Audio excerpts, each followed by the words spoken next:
నువ్వు మేనల్లుడివే ఎవరు మాట్లాడుతున్నారు అర్థం నా కాదండి. పిల్లలకి బావే అవ్వచ్చు. కానీ ఓహో పుల్లయ్య గారు అవునండి. ఏంటి చెప్పండి సార్, ఏం ఛానల్కి గుర్తు తెచ్చుకున్నారు మమ్మల్ని? అప్పుడు వెంటనే నువ్వు ప్రత్యక్షం అవుతున్నావు. నిరంతరం చూస్తున్నా, నీతో సంభాషిస్తున్నా, నీతో తిరుగుతున్నా, నీతో ఒకటి భోజనం చేయగలుగుతున్నా.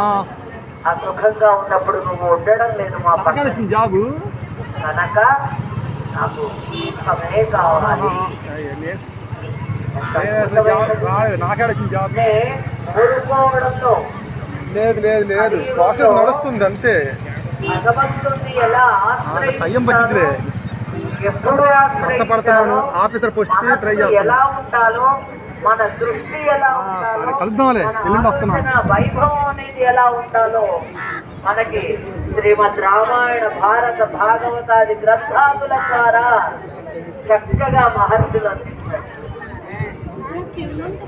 కనుక ఓరు నాయన ఏం కట్టారు నాయన. ఇది రిషికొండ, రిషికొండ జగన్ ప్యాలెస్. రిషికొండ వెనక సముద్రం. కానీ వచ్చి పడిపోతుంది లక్ష్మీదేవి ఎలా ఉంటుందో మా ఎదురుగుండానే. ఇంత కరెక్ట్ కాదండి. అంతగాడు ఒక 5-6 సార్లు అయ్యాక చిన్న హింట్ ఇస్తాడు. ఏదో కాస్త మనస్సుకి కాస్త కష్టం కల్పించేట్టుగా ఓ దుఃఖం. అయినా వాడు మారలే. అలా చూసి చూడగా చూడగా ఈ లోపల వాడు కోటీశ్వరుడు, మిలీనీరు అన్నీ అయ్యి అప్పుడు ఒకేసారి టఫీమని ఒక్క వేటు వేస్తాడు. రూపాయన హాస్పిటల్కి గాడి కట్టడానికో, లేదంటే బండికో, లేదంటే ఇంకోనో ఏదో పోతూనే ఉంటుంది.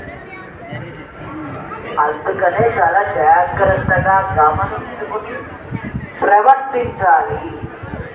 అందుకనే భగవంతుడు ధర్మం వైపు, నీతి వైపే మాత్రమే ఉంటాడు.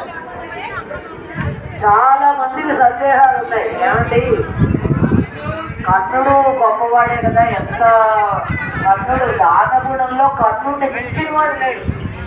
ఇప్పటికీ ఎవరైనా